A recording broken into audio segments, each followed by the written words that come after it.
सभी को जय जगत। आज हमारा साथ एक विशिष्ट पर्सनालिटी बैठे हैं, मिस्टर प्रसन्न कुमार बारिक जी। नमस्कार। नमस्ते नमस्कार सर। मैं आपका साथ कुछ दिनों में रहा, मैं ये भी मेरे को महसूस हुआ आप इस स्तर तक जो आज आप समाज के लिए कर रहे हैं, सोच रहे हैं, एक एक चीज आप कर रहे हैं। मैं नोटिस कर रहा था, मेरे को आपसे एक इंटरव्यू लेने का बिल्कुल मन उस समय नहीं था। जब आपका साथ एक हफ्ता में रहा, मैं कुछ ना कुछ आपका बारे में जानना चाहता हूं। मेरे को कुछ कवरेज मिल गया, जिस स्तर से आप उठ के इतना ऊपर पहुंच गया, आपका काम करने का तरीका, लोग को इकट्ठे करना का तरीका। सर, आपका बचपन के बारे में आप कुछ बोल सकते हैं? नमस्कार अजीम साहब। मेरा बचपन जो है बहुत तकलीफ भरा है। अभी जहाँ पे हम लोग रह रहे हैं वो हमारा अपना घर गांव नहीं है। मेरा जो मामा का घर, हम वहीं रहते हैं। पिताजी का जो अपना गांव था, निज गांव जो था, वो बतेलो गांव का नाम था। तो उस समय में घर में खाने का जो दिक्कत था, पापा और मम्मी को लेकर दूसरा गांव पे चला गए मजदूरी करने के लिए। फिर वहाँ पे कुछ दिन रहने के बाद वहाँ पे थोड़ा सा समस्या हुआ। फिर पापा मम्मी मेरे मामा के घर पे आ गए। तो वहाँ पे मजदूरी करके वहीं पे रह गए जहाँ पे अभी हम लोग रह रहे हैं। तो वही जब हमारा जानकारी मिली, जब जब हमारा थोड़ा सा ज्ञान आया, तो देखा था हमारा हालत बहुत खराब है जी। पापा हर दिन गांव जाते थे मजदूरी करने के लिए। जो पैसा उसमें आता था जी, परिवार चलता था। 2 कमरा का घर था, जो कच्चा घर। मेरा हम 2-3 भाई थे हम लोग। जी, जी। एक भाई तो बीच में तबीयत खराब हुआ, चिकित्सा का अभाव से वो भाई मर गया। फिर और एक बहन भी, छोटा बहन था। हम अभी दो भाई, एक बहन हम रहे। फिर बड़ा भाई पापा का जो तकलीफ देख के भाई भी काम करने लगा, मजदूरी करने लगा। तो पापा और भाई दोनों मजदूरी करने लगे। जो कुछ पैसा इनकम हुआ, घर का खर्च हुआ और मैं पढ़ाई किया। जी, ऐसे करके ऐसे तकलीफ करके हम मेरा ग्रेजुएशन कंप्लीट किया। ग्रेजुएशन होने के बाद मैं क्या किया, एक प्राइवेट स्कूल में टीचर अच्छा। रहा, हाई स्कूल टीचर रहा। मैं बीएससी किया था। घर से कम 30 किलोमीटर स्कूल दूरी था। मैं साइकिल जाता था, साइकिल में आता था, वहाँ पे प्राइवेट स्कूल पढ़ाता था मैं, फिर ट्यूशन भी करता था। जी, ऐसे करके मैं 9th जो सपोर्ट साइक्लोन हुआ, जी, तो हमारे गांव में बहुत सारे लोग मर गए, लोग बेघर हो गए, सब पानी में चला गया। हमारे घर भी पार्टी में मिल गया। 7 दिन तक हम लोग खाने का हम लोग नहीं मिला। इसी हम लोग नारियल पपीता खा के हम लोग रहे। अच्छा। फिर जब हम घर को हम लोग थोड़ा सा घर का जो थोड़ा सा मिट्टी मिट्टी उसको उठाया, तो हांडी में पुराना पुराना भात था। तो भात को हम लोग उसको धो के खाए। ऐसे करके हम लोग का फिर फिर गांव गांव से मांग के पापा मम्मी ने हम लोग कुछ खिलाया, फिर रिलीफ भी मिला। फिर 2001 में एक संस्था था कासा बोल के, जी, तो वहाँ पे एक जेके माइकल थे और आलोक थे। तो मुझे वो उसमें काम करने के लिए एक अवसर दिए। ये सब आपका कौन स्टार्ट पढ़ाई के बाद के बाद? हाँ, ये बढ़े के बाद। तो 2001 मसीहा में तो मुझे ऑफर दिए, आपको हम 2,500 रुपया देंगे, आप गांव में सर्वे कीजिए और सामाजिक कार्यक्रम में अच्छा, अच्छा। रहिए। एक 2,500 रुपया सैलरी, एक साइकिल, एक बैग। अच्छा, वो मेरा था पहला रोजगार।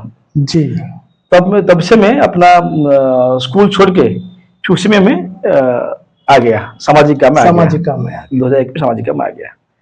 तो मुझे वो 6 महीने के लिए दिए थे, कॉन्ट्रैक्ट दिए थे। जी, 6 महीने आप काम अच्छा करोगे, फिर हम आगे देखेंगे। तब तो घर में बहुत परेशानी था। खान पान को लेके घर नहीं था, तारपोलिन देकर हम घर बनाए थे, उसी में रह रहे थे, और कुछ रोजगार भी नहीं था। जी। उस समय काम दाम भी बंद हो गया था, तो लोग माइग्रेट दूसरे जगह माइग्रेट हो रहे थे। भाई भी चला गया काम करने के लिए कलकत्ता, क्योंकि बहुत परेशानी था। जी तो मैं देखा वो 2,500 मेरे लिए बहुत बहुत बड़ा अमाउंट है। बिल्कुल। तो उसको मैं हाँ बोल दिया, और उसी पैसा में अब फिर मैं काम शुरू कर दिया। जब 6 महीना में काम किया कासा में, तो मेरा काम में वो लोग बहुत खुश हुए। अच्छा। फिर मुझे 6 साल तक मुझे भी वो लोग प्रमोशन किए ब्लॉक कोऑर्डिनेटर हिसाब से। जी। मुझे एक बालीपटना बालियाता 2 ब्लॉक था, उसमें काम करने के लिए मुझे वो अवसर दिए। यदि कोई बाढ़ आता है, किसी लोगों को बचाएंगे, लोगों को कैसे उनका अवेयरनेस करेंगे, और कैसे लोग जो कोई जो लॉस हो रहा है किस कम होगा, मुझे वो काम करने के लिए वो मुझे अपॉर्चुनिटी दिए पूरा बालीपटना ब्लॉक में। तो उस समय सैलरी हो गया था 6,200 रुपया। अच्छा। उस समय में एक साल फिर मेरा जी, प्रमोशन जी। हो गया, तो काम आ गया। तो उसी बीच में क्या किया, मैं जो बीएससी किया था, फिर मैं एमएसडब्ल्यू किया, इंग्लिश में एमए किया, पढ़ाई भी करता था। अच्छा, काम का बीच साथ में आप पढ़ाई भी पढ़ाई करने भी लगे। कर रहा था। फिर ऐसे कर जब मैं अच्छा काम वहाँ पे किया, तो 7 वर्ष में मुझे वो लोग प्रमोशन किए और मुझे भेज दिए बिहार। जी। ऐसे कर मैं 2001 से लेकर 2015 तक पूरे इंडिया में हर राज्य में जहाँ भी कोई आपदा आता था, अच्छा। जाके मैं काम करता था। तब मैं स्कूल को भूल गया और यहाँ पे मेरा चला गया। उसी बीच में मैं मेरा बहन को पढ़ाया, भतीजा को पढ़ाया, भतीजी को पढ़ाया, फिर अपना उनको सेटल किया। इस तरह मैं आगे बढ़ा। 2015 के बाद फिर मैं दूसरा संस्था में आ गया, और एक संस्था था महात्मा गांधी सेवा श्रमिक संस्था है, जी, जी। मध्य प्रदेश में आ गया। उसी बीच में क्या हुआ था, मेरा माँ का बहुत तबीयत खराब हो रहा था। जब मैं बीच में जाता था, घर जाता था, देखता था। फिर एक बार मैं घर में गया था, उस समय क्या हुआ, रात को माँ का बहुत पेन हुआ। जी। पेन हुआ तो फिर हमने 108 को बुलाया, कोई नहीं आया। आऊंगा बोल के नहीं आया। फिर हम ऑटो में लेके गया। फिर वो माँ बहुत खराब था। बहुत माँ बहुत पेन फील किया, जोर से चिल्लाया। फिर हम रास्ते में रखे, मैं अपने घर में एक छोटा सा गाड़ी में खड़ा था, तो मैं ड्राइविंग नहीं सीखा था। फिर मैं देखा वो गाड़ी में ऑटो में नहीं जा रहा है। फिर मैं आके घर पे 1 नंबर गियर में कार को लेके गया। फिर माँ को बीच में सुला के मैं, मेरा भाई और बहन तीनों लेके गया हॉस्पिटल। तो वहाँ पहुंचते पहुंचते मेरा माँ का देहांत हो गया। तब मैं सोचा यदि मेरा गांव जो है वहाँ का आसपास में कम से कम 12-13 किलोमीटर में कोई हॉस्पिटल नहीं है। अच्छा। और गांव में एक हॉस्पिटल है जहाँ पे कोई डॉक्टर नहीं रहता है, कोई सुविधा भी नहीं है। जी। तो मैं सोचा कि मैं एक हॉस्पिटल बनाऊंगा यहाँ पे, ताकि मेरा माँ तो यहाँ पे जो दिक्कत हुआ, दूसरे को कोई दिक्कत ना हो। ये कौन से जिला में है? ये खुर्दा जिला में है। भुवनेश्वर से मेरा घर जो होगा 30 किलोमीटर होगा, बालीपटना ब्लॉक में। यानी मेरा जो हॉस्पिटल है भुवनेश्वर खुर्दा जिला पुरी के बीच में है। जी। तो मैं हौसला बनाने का सोचा। ये मेरे पास जो पूंजी में कमाया था, ये जो पूरा इसी में आप जो जो जो कुछ कमाया था, मैं पूरा सबको लेके एक जमीन खरीदा जहाँ पे मेरा माँ का डेथ हुआ था। जी। उसी साइड में लोगों को रिक्वेस्ट किया, वो जमीन दिया, मुझे जमीन खरीद दिया माँ का देहांत के 10 दिन अंदर में। उसके बाद मेरे पास एक पूंजी नहीं था। फिर मैं मेरा बड़ा सपना हॉस्पिटल बनाऊंगा। फिर आहिस्ता फिर मैं काम दाम किया, लोन करके लोन किया। वाइफ का जो था सब ऑर्नामेंट्स को बेचा, फिर एक जमीन बेचा, बेच के हॉस्पिटल बना लिया। 2022 नवंबर को मेरा संस्था का सरकार ने रजिस्ट्रेशन दिया मुझे। मेरा 2 साल हो गया, हॉस्पिटल बन गया है मेरा। बनने के बाद उस खर्चा जो आता है, उसको जो आता है, उस मेंटेनेंस का जो खर्चा आता है, ये तो रूरल में हॉस्पिटल बना हुआ है, लोग का इच्छा हम बाहर जाएंगे, यहाँ पे चिकित्सा नहीं होंगे, तो डॉक्टर अच्छा डॉक्टर आने से लोगों का थोड़ा सा वहाँ पे अलग तरह का अनुभव होता है, चिकित्सा लोगों को कम आते हैं। फिर और पैसा भी उस मेंटेनेंस करने के लिए मेरा और जो मेरे पास जो पूंजी था जी, मैं सब वहाँ पे लगा दिया। अभी मेरे पास एक पैसा भी नहीं है। कि सरकार की ओर से जो संसाधन सरकार मुझे सहायता कर रहा है, अभी भारत सरकार ने जो आयुष्मान योजना वो लागू हुआ है, गोपन जन आरोग्य लागू हुआ है। अभी चिकित्सा अभी आरंभ शुरू होगा। सरकार ने मुझे अल्ट्रासाउंड बनाने के लिए भी मुझे लाइसेंस दिया है जी। किंतु अभी का जो हालत है मेरे पास उस चलाने के लिए मेरे पास स्थिति बहुत खराब है। अच्छा। कि एक तो लोन मुझे हर महीना ईएमआई भरना पड़ता है, मेरे पास और दूसरा कुछ पूंजी नहीं है जी हाँ कहाँ से लाके कुछ कर लूंगा। इसलिए अभी मैं क्या करता हूँ, एक तो अस्पताल देखता हूँ, साथ साथ में मेरा जो सामाजिक काम जो पहले से जो कर रहा था जी। उसमें अभी मैं जुड़ के दूसरा दूसरा जगह में काम करने के लिए प्रयास कर रहा हूँ। क्योंकि मेरा जो मेन मकसद है हॉस्पिटल कैसे चले, लोग से मुफ्त इलाज हो, कहीं बाहर ना जाए, और अच्छा इलाज अपने गांव में पाए। अच्छा। जो मेरा माँ के साथ जो हालत हुआ वो वहां ना हो, ना।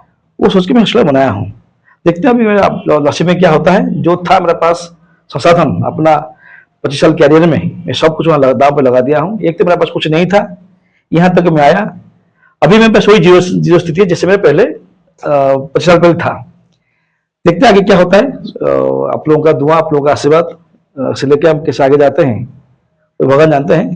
कि मेरा जो सोच है, मेरा आसपास का जो 2-4 ब्लॉक है, बालीपटना, बालियंता, निमापुरा, पिपली ब्लॉक, वहाँ का जो लोग है वहाँ पे अच्छा है, लोग उसको उनको इलाज मिले, उनका जान जान बच जाए, यही मेरा सोच है। कम पैसा में, बिना पैसा खर्चा भी ना हो, सरकार की योजना है उसको लाभ ले और वहाँ पे चिकित्सा हो जाए, ये सोच के मैं वहाँ पे हॉस्पिटल बनाया हूँ। और भी योजना मेरा है, और अगले साल तक वहाँ पे एक नर्सिंग कॉलेज वहाँ पे मैं शुरू करूंगा। उसके पास एक और जमीन था, उसको मैं ले लिया हूँ। कुल मिला के अभी मेरे पास मैं प्लान तो खुद बनाया हूँ, तो उसको चलाने के लिए मेरे पास जो संसाधन चाहिए था वो मेरे पास नहीं है। जो मैं था बचपन में जीरो, अभी मैं जीरो हूँ। भले ही मैं हॉस्पिटल बना लिया हूँ, मेरा 25 बेड है, मुझे आयुष्मान योजना कार्ड मिला है, अल्ट्रासाउंड के लिए मुझे परमिशन मिला है, वहाँ पे मेडिसिन स्टोर भी है, मॉडलर ओटी फैसिलिटी है, डेंटल है, सब कुछ मेरे पास सुविधा है जी। और अच्छा डॉक्टर वहाँ पे अपॉइंट किया गया है, सब सुविधा वहाँ पे है। कि चलाने के लिए जो संसाधन चाहिए अभी मेरे पास तो कम है, यही मेरा स्थिति है जिमी साहब।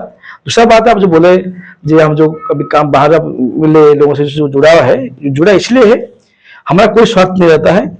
मेरा एक ही स्वार्थ है, लोगों का भला हो, लोगों का विकास हो। अभी जो जिस स्थिति लोगों का है, कैसे उनका रोजगार बढ़े, उनकी उसका आजीविका सस्टेन हो जाए, और जो यूथ है वो भी कैसे आगे बढ़े, चाहे कोई भी जिला हो, कोई भी राज्य हो। मैं तो बोलूंगा मैं ऐसे कोई राज्य नहीं जहाँ पे मैं काम नहीं किया हूँ। हर राज्य में दलित के लिए, आदिवासी के लिए, युवाओं के लिए मैं काम करके आ रहा हूँ। ये जो मेरा जो लक्ष्य है वो अभी और भी आगे करूंगा। साथ साथ मेरा जो हॉस्पिटल है उसको भी आगे बढ़ाऊंगा, यही मेरा लक्ष्य है, यही मेरा उद्देश्य है। नमस्कार। ये हमारा आपके लिए विशेष है। मतलब लोग ऐसे भी सोचते हैं समाज के लिए, आप जैसे अगर आप अपने लिए सोचता, आपका स्थिति है आज का नहीं, आप कुछ और लेवल में पहुंचता। आपका भगवान आपका साथ दे, पूरा आपका विशेष कंप्लीट हो जाए, ये हमारा विषय आपके लिए। कम से कम तो हम अपना संस्था के लिए जो हम इन्वेस्ट किए हैं, मिनिमम 4.5 करोड़ रुपये खर्चा किया है। उसके मैं दूसरा काम लगा था, यदि मैं सोचा था मैं व्यवसाय करूंगा, बिल्कुल सही बात, और इन्वेस्ट करूंगा तो मैं अच्छा चल सकता था। अब ऐसा स्थिति है, कभी कभी ऐसा सब समय आता है मेरे पास, मैंने 100 रुपये मेरे पॉकेट में नहीं मिलता है, मुझे दूसरा पैसा मांगना पड़ता है। अब इतना बड़ा चीज में बना लिया लोगों का भलाई के लिए, तो देखते हैं वो कैसे हम उसको आगे और बढ़ा पाएंगे। तो मेरा विश्वास है, मेरा निष्ठा है उसको आगे बढ़ाने के लिए, जैसे कैसे हो उसको आगे बढ़ाऊंगा। भले ही आज स्थिति मेरा खराब है, आज मेरे पास रिसोर्स नहीं है, मैं रिसोर्स मोबिलाइज करूंगा आपसे और कुछ ऐसे भले लोगों से, भले ही उसको मुझे फंड कहीं से मांगना पड़े, उसको मांग के उसको मैं आगे बढ़ाऊंगा। यही मेरा उद्देश्य है, यही मेरा लक्ष्य है। धन्यवाद। Thank you sir, thank you very much.